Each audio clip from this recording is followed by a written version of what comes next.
భక్తి పథం 6457 ఛానల్కు స్వాగతం. శ్రీ సంతాన గోపాల స్తోత్రం. స్వామిన్ త్వం భగవన్ రామ కృష్ణ మాధవ కామద దేహి మే తనయం నిత్యం త్వామహం శరణం గతః. తనయం దేహి గోవింద కంజాఖ్య కమలాపతే సుతం దేహి త్వామహం శరణం గతః. పద్మాపతే పద్మనేత్ర పద్మజనక మాధవ సుతం దేహి త్వామహం శరణం గతః.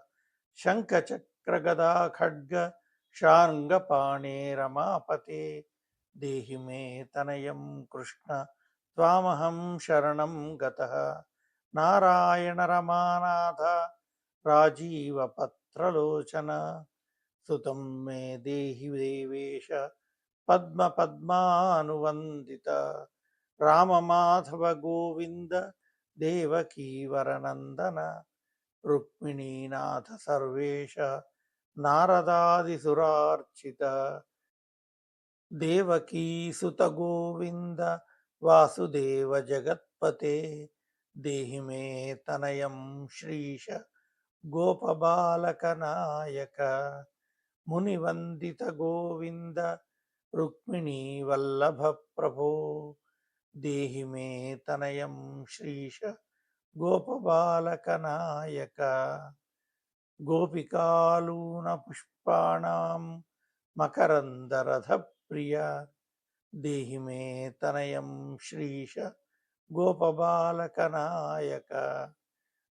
రమా హృదయ రాజీవ లోల మాధవ కామద మమాభీష్టసుతం దేహి త్వామహం శరణం గతః. వాసుదేవ రమానాథ దాసానాం మంగళప్రద దేహి మే తనయం కృష్ణ త్వామహం శరణం గతః. కళ్యాణప్రద గోవింద మురారే మునివందిత దేహి మే తనయం శ్రీశ గోపబాలక నాయక. పుత్రప్రద ముకుందేశ రుక్మిణీ వల్లభ ప్రభో దేహి మే తనయం శ్రీశ గోపబాలక నాయక. పుండరీకాక్ష గోవింద వాసుదేవ జగత్పతే దేహి మే తనయం శ్రీశ గోపబాలక నాయక. దయానిధే వాసుదేవ ముకుంద మునివందిత దేహి మే తనయం శ్రీశ గోపబాలక నాయక. తర్వాత వీడియోలో మరికొన్ని శ్లోకాలు చదువుదాం. ఓం తత్సత్. సర్వే జనాః సుఖినో భవంతు.